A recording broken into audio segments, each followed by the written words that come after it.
நம்முடைய தமிழ் மொழி உலகிலேயே மிகவும் தொன்மையான மொழி.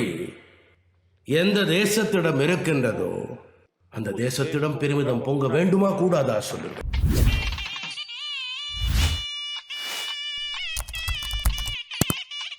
செம்மொழி வலையொலி YouTube channel.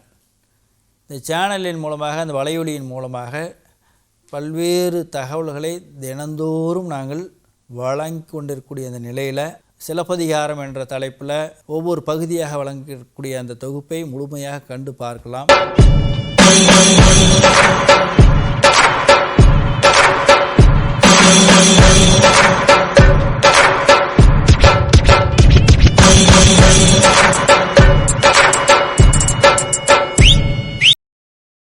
Aristotle classifies friendship into three types: the noble, sought for its own sake; the pleasant, that which appeals to the senses; and the useful, that which is a means to something else.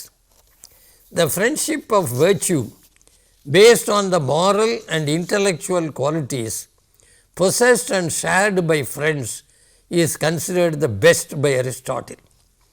It alone pursues the excellence of friendship for what they are and not for what they have. The other two friendships, based on accidents of fortune, beauty, withinness and others, will not last long. Old people and a few young adults may give top priority to profit, whereas a friendship of pleasure may be found mostly among the young, that may be carried away by their emotions. In a virtuous friendship, according to Aristotle, age does not matter, and it contains the characteristics of utilitarian and hedonistic friendships. The last two are more widely prevalent than the first, because fully virtuous men are very few. In another classification, Aristotle relates friendship to the government. Each legitimate form of government, kingship, aristocracy, democracy, involves some kind of friendship, because there is a goodwill towards justice in each.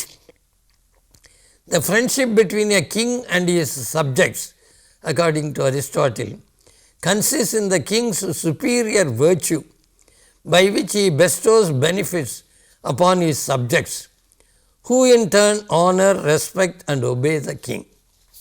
The father-son friendship in a family is analogous to this.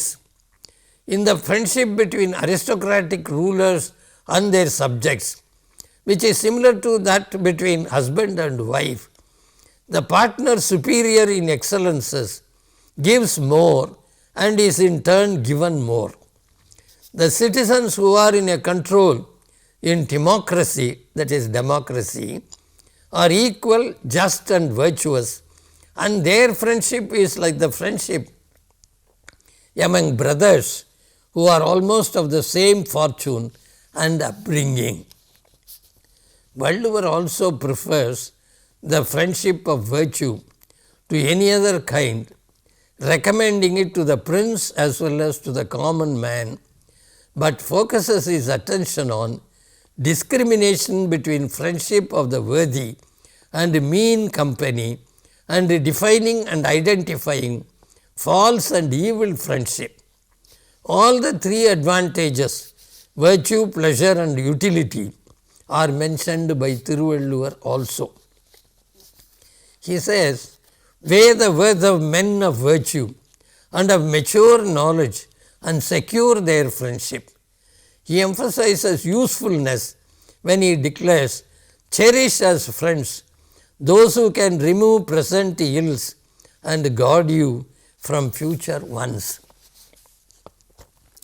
True friendship hastens to the rescue of the afflicted as readily as the hand of one whose garment has slipped away.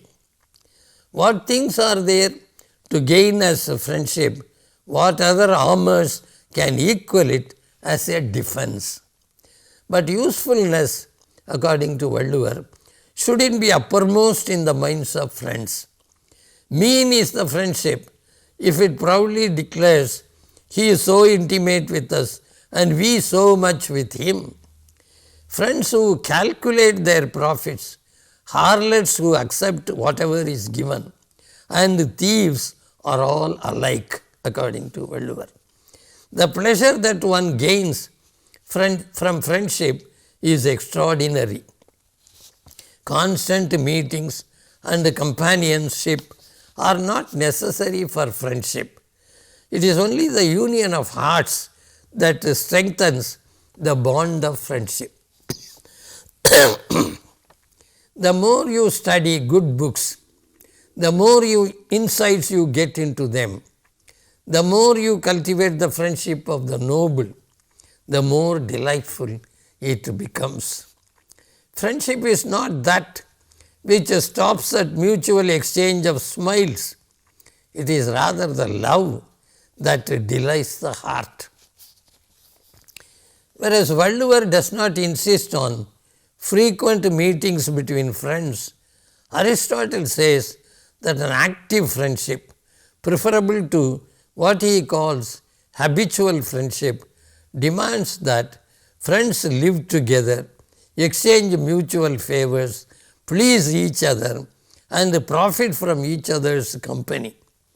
Friends who are separated by geographical distance, according to Aristotle, may still be habitual friends through their good mutual disposition, but long absences will easily break a friendship, one would say out of sight, out of mind. With regard to the friendship to be cultivated by kings also, there is a difference of opinion between the two thinkers, that is Valluvar and Aristotle. According to Aristotle, men in power do not look for pleasant friends who are equally good and useful for noble purposes, but they look for the witty to entertain them and for the clever and aggressive to execute their profitable orders. Aristotle seems to have in mind the age-old custom of kings keeping fools and clowns by their side to entertain them. But Valluvar takes pains to drive home the idea that rulers ought to choose wise and bold men as their companions, who should be given the right to advise them and even the freedom to chide them when they go wrong. He says, who can ruin the man that commands the friendship of those that can reprimand him? The king that has no support of men that can censure him will perish even in the absence of antagonists. From his master Plato's and his own bitter experiences, Aristotle would have come to the conclusion that kings do not take kindly to such honest and outspoken friends. To him, princes of superior virtue are a rare breed. Aristotle argues that when there is a wide disparity between friends with regard to their virtue, wealth or social standing, friendship is not possible. Gods exceeding mortal men in virtue cannot be friends with the latter. Kings and the common people cannot be friends because of difference in social status and wealth. The wise cannot be friends with men of ordinary virtue. For Aristotle, the least enduring friendship is that between evil men, as they possess unsteady characters and their wickedness is hateful even to themselves. On the other hand, the open relationship between good men makes it possible for them to correct each other when they see fault in each other's conduct. Valluvar is more concerned with the avoidance of mean company and false friends. He says, the high-minded will fear mean men because just as water assumes the character of the soil on which it flows, the human mind takes the character of the company it keeps. The friendship of evil men who look as if they would eat you up through excess of love is sweeter in its dying than in its growing, according to Thiruvalluvar. In fact, solitude is better than the society of those who are like the untrained horses that throw down their riders on the battlefield. But the most dangerous friendship, according to Thiruvalluvar, is that of men who look like friends but are enemies at heart. One should fear the hypocritical villains who smile to the face but nurse hatred within their hearts. A weapon may be concealed in the hands that worship. தொழுதகையுள்ளும் படை ஒடுங்கும். The tears that enemies shed are of the same nature.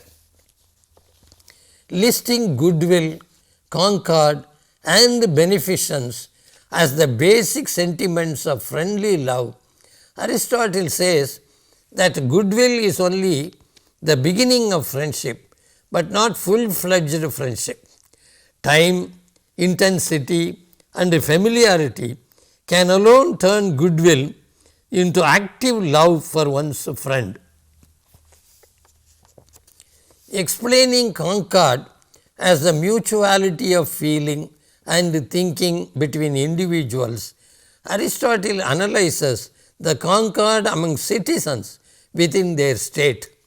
Benefactors, he argues, love those they have benefited more than their beneficiaries love them. The reasons that Aristotle gives for this apparent paradox are quite interesting.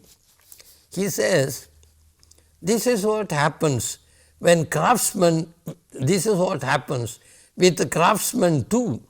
Every man loves his own handiwork better than he would be loved by it if it came alive.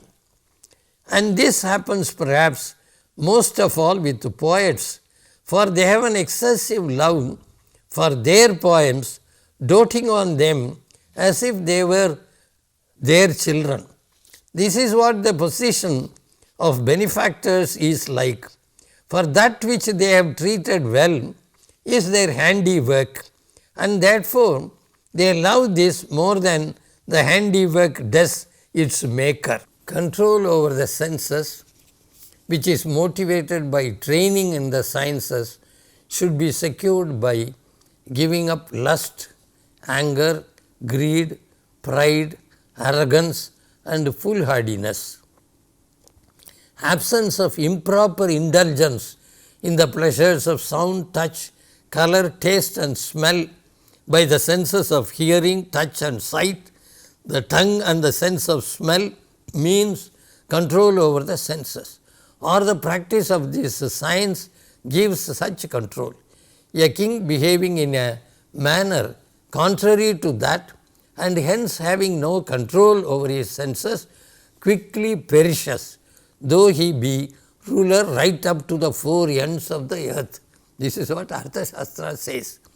Claiming to describe the life of a sage-like king, Arthashastra contends that a king should acquire control over the senses, cultivate his intellect by association with elders, keep a watchful eye by means of spies, acquire discipline by instruction in the sciences, attain popularity by association with what is of material advantage, and maintain proper behavior or by doing what is beneficial.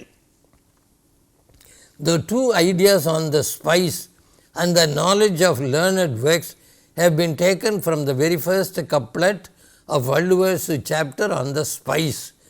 Thiruvalluvar says, spice and learned writings are the two eyes with which the king has to see. Recommending the righteous way of making wealth, Thiruvalluvar writes, the wealth acquired by means that are not evil will yield virtue and happiness. Contradicting his later advocacy of all kinds of evil ways of making money, Kautilya in one of the early chapters emphasizes virtuous conduct and declares the king should devote himself equally to the three goals of life which are bound up with one another. For any one of the three, namely spiritual good, material well-being and sensual pleasures, if excessively indulged in, does harm to itself as well as to the other two. Material well-being alone is supreme, says Kautilya, for spiritual good and sensual pleasures depend on material well-being. If Thirukural has a chapter entitled Seeking the Aid of Great Men, Arthasastra has a section on association with elders, in which the king is advised to have constant association with elders. Valluvar underlines the need for the king to selectively opt for the friendship of wise counsellors well versed in ethics. Their counselling is required to solve present problems and preventing future ills. To have wise men as advisers is the rarest of rare privileges. The strength of great men on a wise king's side will be more powerful than all the armies and fortresses that he can have. As a king's counsellors will serve as his eyes, he should choose the right ones. No harm can be done to a king by his enemies if he lets himself be guided by worthy men. Who can ruin the king? Valluvar asks. Who commands the friendship of those that have the courage to chastise him when necessary. In the absence of such counsellors, he will ruin himself even when he has no foes. Just as there is no return without capital, there is no stability without the support of the virtuous. It is 10 times worse to lose the friendship of good men than to incur the enmity of several foes. In the section called Association with Elders, Kautilya mixes the sublime with the ridiculous.